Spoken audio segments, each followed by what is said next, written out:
Si mi hija no camina de nuevo, renunciaré a mi fe para siempre. Esas fueron las palabras que grité en la soledad de un hospital suizo, cuando los médicos me dijeron que Marjorie quedaría tetrapléjica de por vida. Lo que no sabía es que en ese momento de desesperación absoluta, un joven santo llamado Carlo Acutis ya estaba preparando el milagro que no solo salvaría a mi hija, sino que transformaría para siempre mi comprensión de Dios, de la fe y de la verdadera Iglesia de Cristo. Mi nombre es David Carter y durante 25 años fui pastor evangélico en una próspera congregación en Dallas, Texas. Creía que tenía todas las respuestas, que conocía todos los caminos hacia Dios.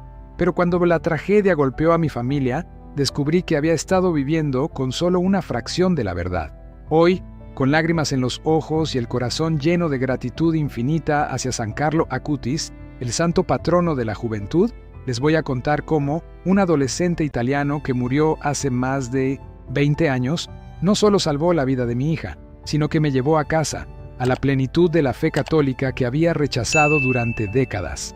Era el 15 de febrero del año pasado, cuando mi mundo se derrumbó completamente. Mi hija Marjorie, de 16 años, la luz de mis ojos, había viajado a Suiza con su equipo de esquí de la escuela. Era una atleta excepcional, llena de vida, con sueños de competir en los Juegos Olímpicos.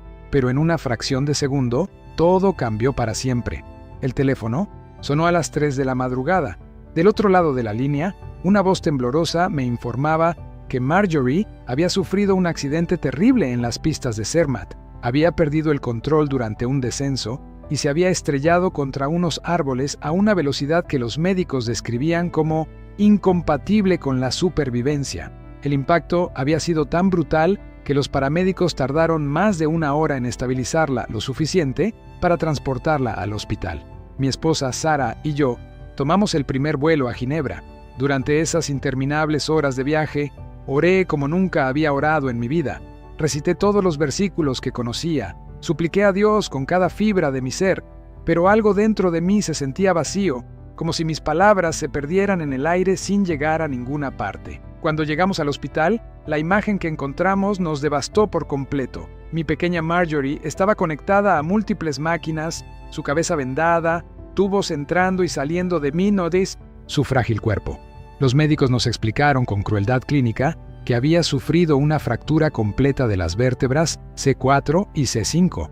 Las palabras que siguieron las recordaré hasta el día de mi muerte. Si su hija sobrevive, existe un 90% de probabilidades de que quede completamente tetrapléjica. No podrá mover nada desde el cuello hacia abajo. El mundo se detuvo. Sara se desplomó en mis brazos y yo sentí como si una daga invisible hubiera atravesado mi corazón. Esa noche, fría habitación del hospital suizo, cuestioné todo en lo que había creído durante décadas. ¿Dónde estaba Dios? ¿Por qué permitía que esto le sucediera a una niña inocente? Mis sermones sobre la fe y la esperanza se sentían ahora como palabras huecas, sin significado alguno. Los días que siguieron fueron una pesadilla. Marjorie permanecía en coma inducido mientras los médicos realizaban cirugía tras cirugía, tratando desesperadamente de estabilizar su columna vertebral. Cada informe médico era peor que el anterior. Las resonancias magnéticas mostraban un daño tan extenso que los neurocirujanos más experimentados movían sus cabezas con desaliento. Fue entonces cuando llegó mi suegra, Dorothy, una mujer de 75 años que había sido católica devota toda su vida. Sara y yo siempre habíamos tenido diferencias teológicas con ella, especialmente respecto a lo que nosotros considerábamos veneración de santos en lugar de adorar directamente a Cristo. Pero en ese momento de desesperación absoluta, su presencia era un consuelo. Dorothy se instaló en la habitación de Marjorie y comenzó algo que me resultaba completamente ajeno.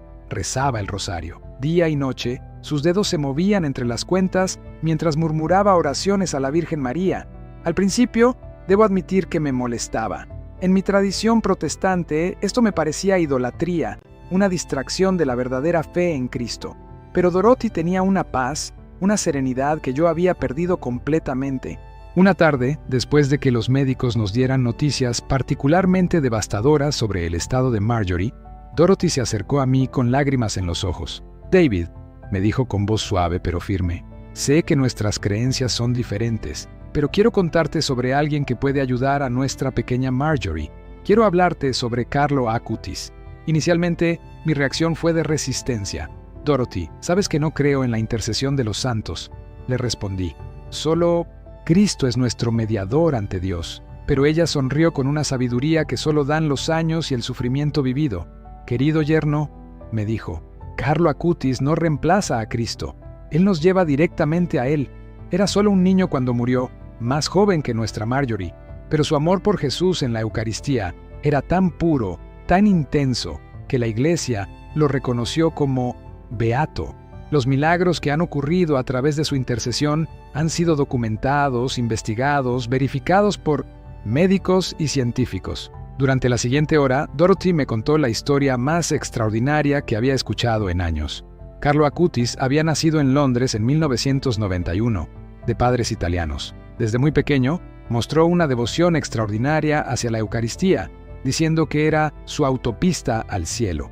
A los 11 años, comenzó a crear un sitio web catalogando milagros eucarísticos alrededor del mundo, trabajo que completó antes de morir de leucemia fulminante a los 15 años en 2006. Pero lo más impresionante, continuó Dorothy, es que su cuerpo se mantiene incorrupto hasta hoy.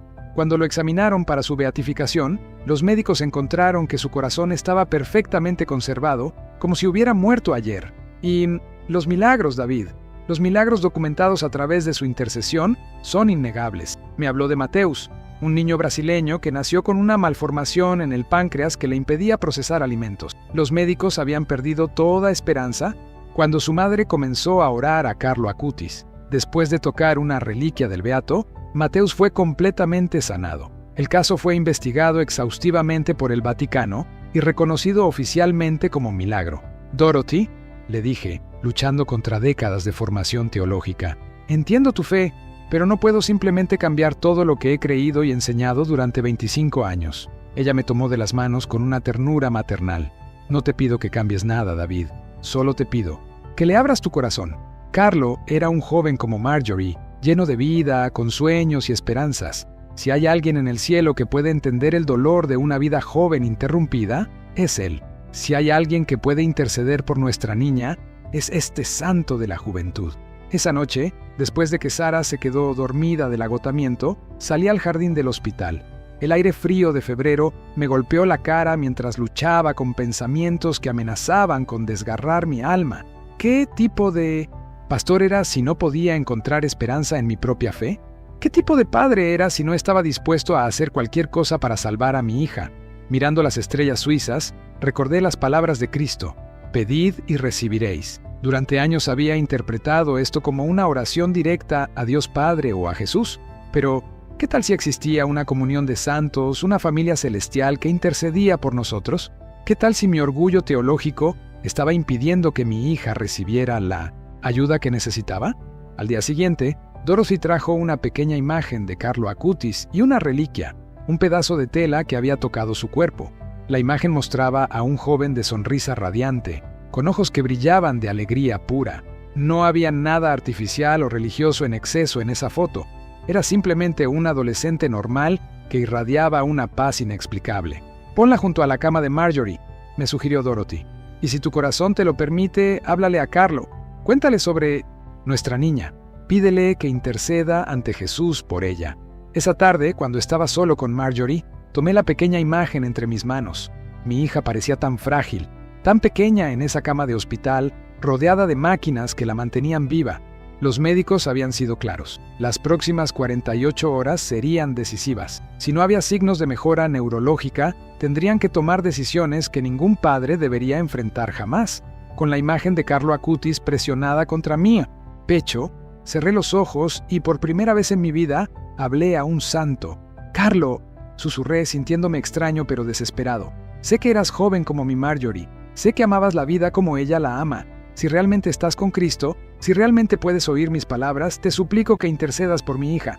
Los médicos han perdido la esperanza, pero Dorothy dice que tú entiendes a los jóvenes, que eres su santo protector».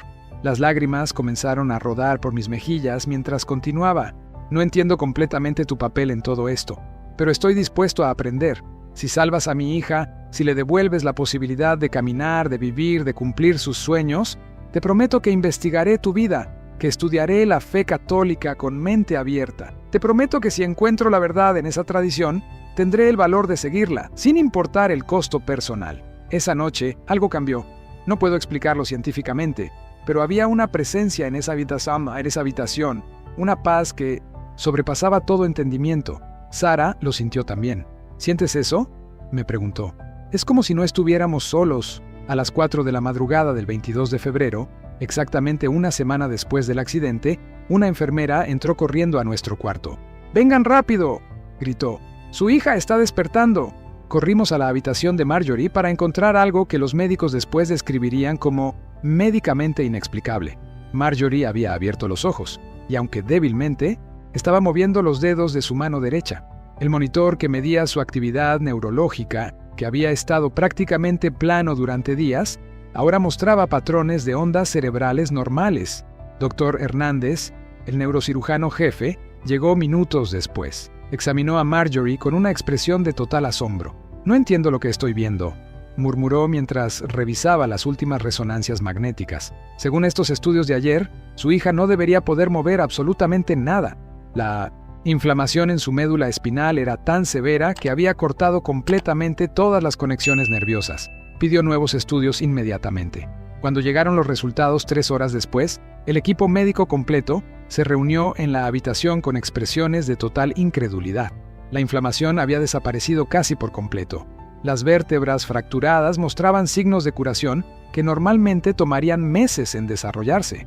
Más inexplicable aún, la médula espinal, que había estado severamente comprimida y dañada, ahora mostraba continuidad neurológica normal. En 30 años de práctica neurológica, declaró el doctor Hernández, nunca he visto una recuperación como esta. Médicamente hablando, lo que está sucediendo con su hija es imposible.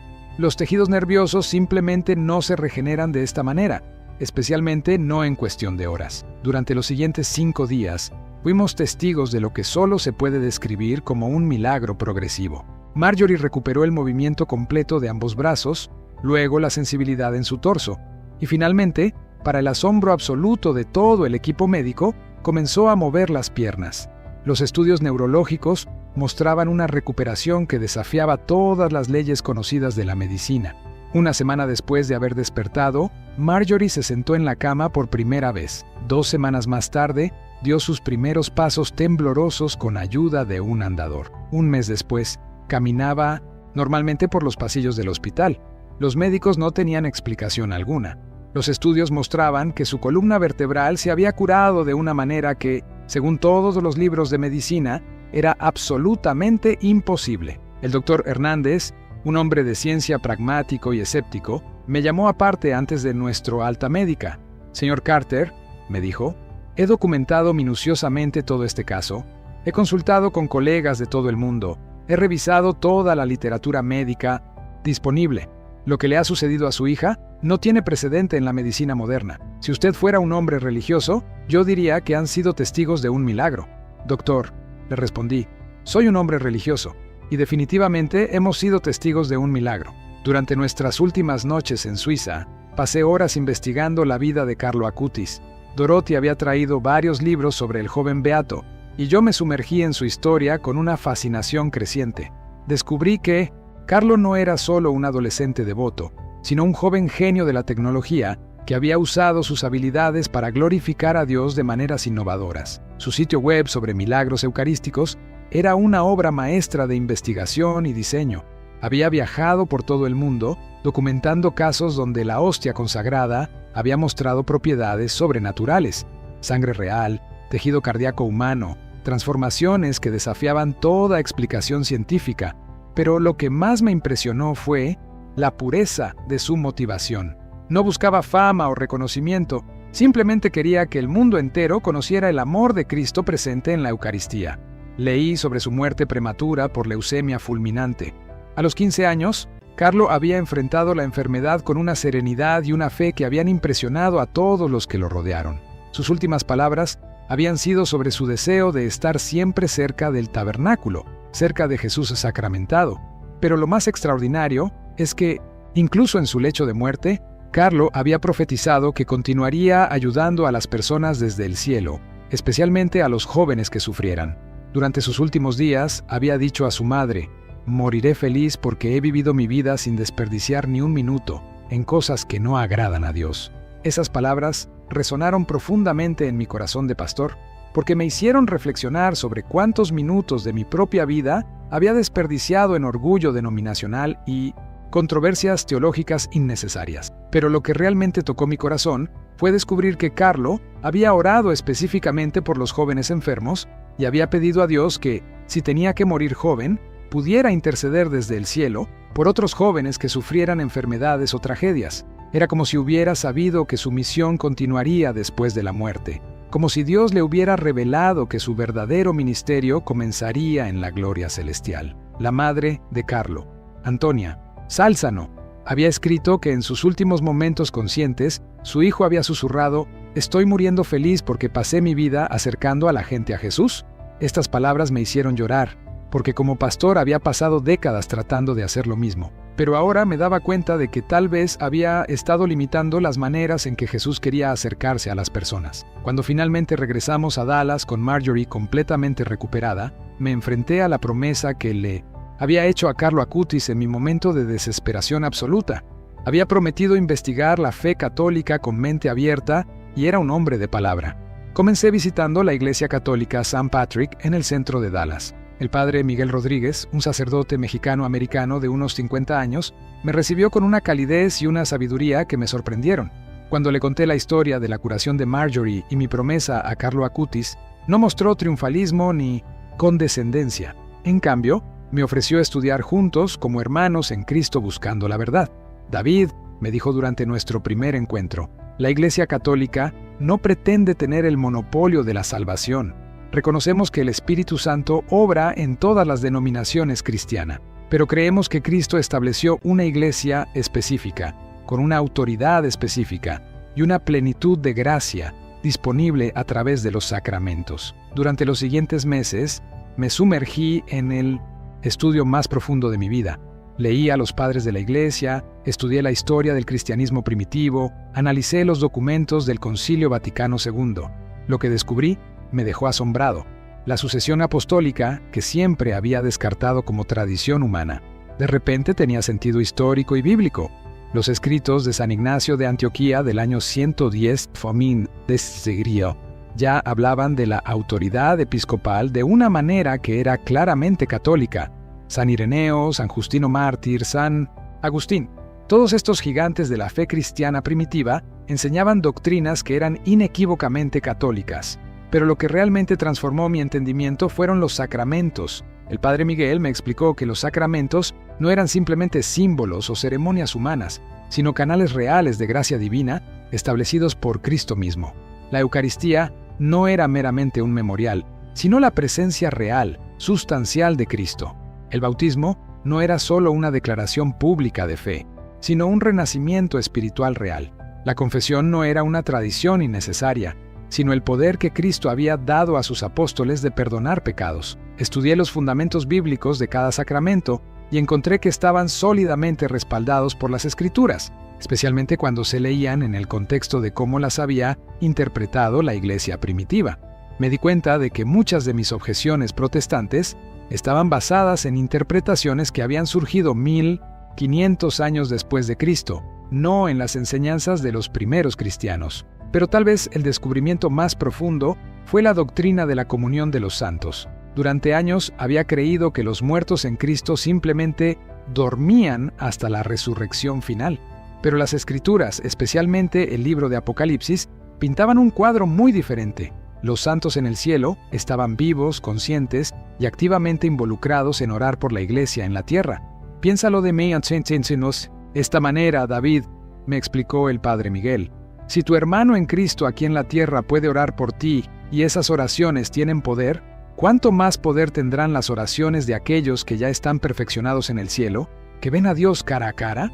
La lógica era ineludible. Si creía en el poder de la oración intercesor entre los vivos, ¿por qué no habría de creer en el poder de la oración intercesora de los santos? No estaba adorando a Carlo Acutis, le estaba pidiendo que orara por mi hija, exactamente como le pediría a cualquier hermano cristiano que orara por mi familia. 6 meses después del milagro de Marjorie, tomé una de las decisiones más difíciles de mi vida. Anuncié a mi congregación que estaría dejando mi posición como pastor para convertirme al catolicismo. La reacción fue exactamente lo que había esperado: shock, dolor, acusaciones de apostasía y la pérdida de muchas amistades que había valorado durante décadas. Pero también hubo sorpresas positivas. Varios miembros de mi congregación se acercaron a mí en privado para admitir que también habían estado cuestionando ciertas enseñanzas protestantes. 3 familias de mi antigua iglesia eventualmente comenzaron su propio proceso de conversión al catolicismo. Mi esposa Sara inicialmente luchó con mi decisión. Había sido criada en la tradición bautista sureña y la idea del catolicismo la aterrorizaba. Pero cuando vio la paz que había encontrado, cuando fue testigo de la profundidad y riqueza de la liturgia católica, cuando experimentó por sí misma la presencia real de Cristo en la Eucaristía, su corazón también comenzó a cambiar. Marjorie, por su parte, abrazó la conversión con el entusiasmo típico de una adolescente que había experimentado directamente el poder sobrenatural. «Papá», me dijo una tarde, «si Carlo Acutis pudo interceder por mí para que pudiera caminar de nuevo, entonces quiero conocer a todos sus amigos en el cielo. Quiero ser parte de esa familia». El proceso de conversión formal tomó un año completo. Participé en el programa RICA, Rito de Iniciación Cristiana de Adultos, en St. Patrick, estudiando cada aspecto de la doctrina católica con un rigor que sorprendió incluso al Padre Miguel. Quería estar absolutamente seguro de que no estaba tomando esta decisión por emociones o gratitud, sino porque había encontrado genuinamente la verdad. Durante ese año, desarrollé una devoción particular no solo a Carlo Acutis, sino a toda la comunión de los santos. Descubrí que cada santo tenía una personalidad única, una historia única y carismas únicos para interceder por necesidades específicas. Santa Teresa de Lisieux para los casos imposibles, San José para los problemas familiares, Santa Teresa de Ávila para la vida mística. Era como descubrir una familia extendida en el cielo, cada miembro listo para ayudar y orar por sus hermanos y hermanas en la tierra. Pero Carlo Acutis siguió siendo especial para nuestra familia. Establecí en mi oficina un pequeño altar con su imagen, donde oraba cada mañana. Comencé a estudiar sus escritos y reflexiones, descubriendo una sabiduría espiritual que superaba con creces sus 15 años de edad terrena. Una de sus frases se convirtió en el lema de mi nueva vida. La tristeza es dirigir la mirada hacia uno mismo. La felicidad es dirigir la mirada hacia Dios. Estas palabras transformaron completamente mi enfoque ministerial. Como pastor protestante, había estado muy centrado en el individualismo espiritual, en la relación personal con Cristo. Como católico, descubrí la belleza de la dimensión comunitaria de la fe, tanto con los vivos como con los muertos. Pero había otra frase de Carlo que me impactó profundamente. Todos nacemos originales, pero muchos mueren como fotocopias. Al reflexionar sobre estas palabras, me di cuenta de que durante años había sido una fotocopia de lo que creía que debía ser un pastor evangélico, siguiendo fórmulas y tradiciones sin cuestionar si realmente estaban llevando a las personas a la plenitud de Cristo. Carlo, en su corta vida, había sido completamente original en su manera de amar a Jesús, y esa originalidad continuaba obrando milagros desde el cielo. Su devoción a la Eucaristía también me desafió profundamente. Carlo había dicho: «La Eucaristía es mi autopista al cielo». Como protestante, había reducido la comunión a un simple memorial, un símbolo hermoso pero sin poder real. Pero Carlo veía en cada misa, en cada hostia consagrada, la presencia real y viva de Cristo. Su sitio web sobre milagros eucarísticos no era solo un proyecto académico, sino un testimonio apasionado de su fe en que Jesús estaba verdaderamente presente en cada tabernáculo del mundo. Descubrí que Carlo tenía apenas 11 años cuando comenzó a asistir a misa diaria, no porque sus padres lo obligaran, sino porque él mismo había descubierto que no podía vivir sin ese encuentro diario con Cristo Eucarístico. Sin él, no puedo vivir, solía decir. Esta devoción de un niño me hizo cuestionar por qué yo, como pastor, no había experimentado nunca esa hambre insaciable por la presencia real de Cristo. Mi confirmación católica fue programada para el 12 de octubre, fiesta de Nuestra Señora de Guadalupe. Elegí Carlo Acutis como mi santo patrón de confirmación, tomando el nombre de confirmación de Carlos David. El obispo auxiliar de Dallas presidió la ceremonia, y toda mi nueva familia católica de St. Patrick estuvo presente para celebrar. Pero el momento más emotivo llegó cuando Marjorie, que había sido confirmada el mes anterior, me entregó un regalo especial, una reliquia de primera clase de Carlo Acutis, un pequeño fragmento de hueso que había sido autentificado por el Vaticano. Para que nunca olvides quién te trajo a casa, papá, me dijo con lágrimas en los ojos. Hoy, 2 años después del milagro que cambió nuestras vidas, trabajo como director de educación religiosa en St. Patrick. Mi papel es ayudar a otros a descubrir la riqueza de la fe católica, especialmente aquellos que vienen de trasfondos protestantes. Es un trabajo que me llena de alegría indescriptible, porque cada día puedo compartir los tesoros que descubrí en mi propio viaje de conversión. Marjorie está ahora en su último año de secundaria, completamente sana, compitiendo de nuevo en esquí y planificando estudiar medicina en la universidad. Quiere especializarse en neurología, inspirada por los médicos que la trataron en Suiza y motivada por el deseo de ayudar a otros jóvenes que enfrenten lesiones similares. Mantiene una devoción especial a Carlo Acutis y habla abiertamente sobre el milagro que recibió a través de su intercesión. Sara completó su propia conversión 6 meses después que yo, y ahora dirige el Ministerio de Mujeres Jóvenes en nuestra parroquia. Su testimonio sobre cómo la Virgen María la consoló durante los días más oscuros del accidente de Marjorie ha inspirado a docenas de mujeres en nuestra comunidad. Dorothy, mi querida suegra que me introdujo a Carlo Acutis, vivió para ver toda nuestra familia unida en la fe católica. Murió el año pasado, exactamente en la fiesta de Carlo Acutis, el 12 de octubre. Sus últimas palabras fueron: «Denle gracias a San Carlo de mi parte. Él mantuvo unida a nuestra familia». Regularmente recibo mensajes de otros padres que han oído sobre el milagro de Marjorie y que están pasando por crisis similares con sus propios hijos. Cada vez que puedo, los animo a abrir sus corazones a la intercesión de Carlo Acutis. Hasta ahora, he documentado otros 12 casos de curaciones inexplicables que han ocurrido después de que familias desesperadas oraran a través de la intercesión del joven beato. El caso médico de Marjorie ha sido estudiado en 3 universidades diferentes y los resultados han sido publicados en 2 revistas médicas prestigiosas. Los médicos siguen sin poder explicar científicamente lo que ocurrió, pero todos reconocen que fue algo extraordinario, algo que desafía las leyes conocidas de la medicina y la biología. Recientemente he estado en contacto con el postulador de la causa de canonización de Carlo Acutis en Roma. Le he enviado toda la documentación médica del caso de Marjorie, incluyendo los testimonios de los médicos suizos y los estudios comparativos que muestran el antes y después de su condición neurológica. Existe la posibilidad de que este caso pueda contribuir al segundo milagro necesario para la canonización de Carlo. La idea de que el milagro que salvó a mi hija podría ayudar a que Carlo Acutis sea declarado santo oficialmente me llena de una emoción indescriptible. Sería el círculo perfecto. Carlo intercedió por Marjorie y ahora Marjorie podría ayudar a que Carlo sea reconocido como santo para toda la Iglesia Universal. Cada día, cuando miro a mi hija caminar, correr, reír, vivir su vida como cualquier adolescente normal, mi corazón se llena de gratitud hacia ese joven italiano que murió demasiado pronto, pero que vive para siempre en la gloria de Dios. Carlo Acutis no solo salvó la vida de mi hija, me salvó a mí de una vida de orgullo teológico que me había cerrado a las riquezas espirituales que Dios había puesto al alcance de todos sus hijos. Mi mensaje para cualquier persona que esté escuchando este testimonio es simple pero profundo. Mantengan sus corazones abiertos a las maneras misteriosas en que Dios obra en el mundo. Él no está limitado por nuestras denominaciones, nuestras tradiciones o nuestros entendimientos teológicos. Su amor es más grande que nuestras divisiones. Su gracia es más abundante que nuestras limitaciones. Si están pasando por una crisis imposible, si han perdido toda esperanza, si los médicos han pronunciado palabras que desgarran el alma, no se desanimen.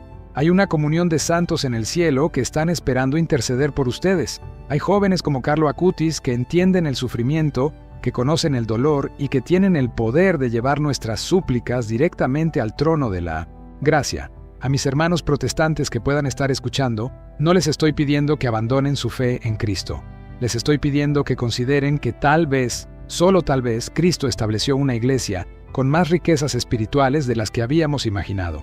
Les estoy pidiendo que consideren que la intercesión de los santos no compite con Cristo, sino que nos lleva más directamente a Él.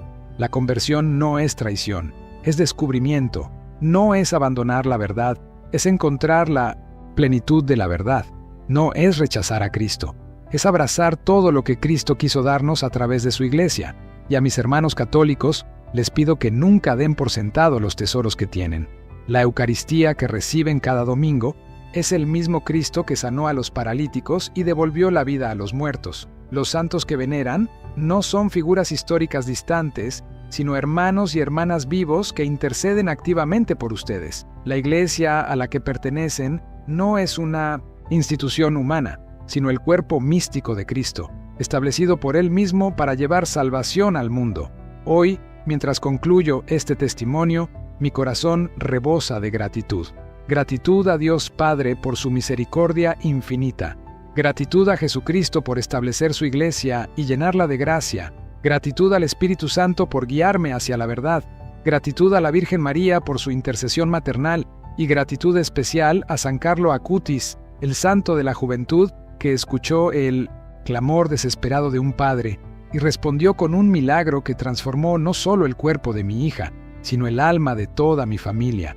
Si Carlo puede oír estas palabras desde el cielo, quiero que sepa que nuestra familia nunca olvidará lo que hizo por nosotros. Quiero que sepa que su intercesión no solo sanó a Marjorie, sino que nos llevó a descubrir la belleza plena del catolicismo. Quiero que sepa que cada día oramos para que pronto sea declarado santo, para que toda la Iglesia universal pueda recurrir oficialmente a su poderosa intercesión.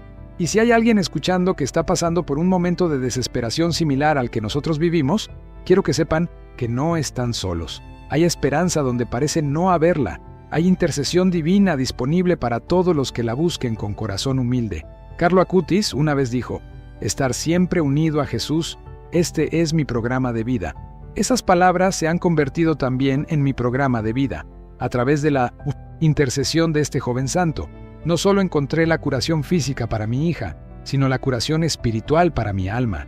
Encontré una iglesia que no solo predica sobre los milagros de Jesús, sino que continúa experimentándolos a través de la comunión de los santos. Cada vez que participo en la Santa Misa, cada vez que recibo la Sagrada Comunión, cada vez que veo a Marjorie caminar y reír, recuerdo que Dios sigue obrando milagros en nuestro mundo. Recuerdo que el cielo no está distante, sino que está íntimamente conectado con nuestra vida terrena a través del misterio de la comunión de los santos. Mi vida cambió completamente aquel día, cuando me postré de rodillas en un hospital suizo, y abandonando todo orgullo teológico, le pedí ayuda a un joven italiano que había muerto 2 décadas antes. En ese momento de humildad absoluta, descubrí que Dios había preparado para mí y mi familia un regalo más grande de lo que jamás hubiera imaginado. No solo la curación de Marjorie, sino el descubrimiento de la plenitud de la fe católica. Hoy vivo cada día con la certeza de que Carlo Acutis, desde su lugar de gloria junto a Cristo, continúa intercediendo por los jóvenes de todo el mundo. Vivo con la certeza de que la Iglesia Católica, a pesar de sus imperfecciones humanas, es verdaderamente la Iglesia que Cristo estableció para continuar su obra salvífica en el mundo. Y vivo con la certeza de que cuando llegue mi hora de partir de este mundo, me reencontraré con ese joven santo que cambió el destino de mi familia. Podré abrazarlo, agradecerle personalmente y junto con mi querida suegra Dorothy, alabar por toda la eternidad al Dios que obra maravillas a través de la intercesión de sus santos. Esta es mi historia, mi testimonio, mi invitación a todos ustedes a mantener sus corazones abiertos a las sorpresas de Dios. Porque en el momento más oscuro de nuestras vidas, cuando toda esperanza humana se ha desvanecido, allí es precisamente donde Dios obra sus milagros más extraordinarios. San Carlo Acutis ruega por nosotros, ruega por todos los jóvenes enfermos, por todas las familias en crisis, por todos los que buscan la verdad con corazón sincero, y llévanos, como tú lo prometiste, por tu autopista al cielo, directo al corazón de Jesús Eucaristía. Amén.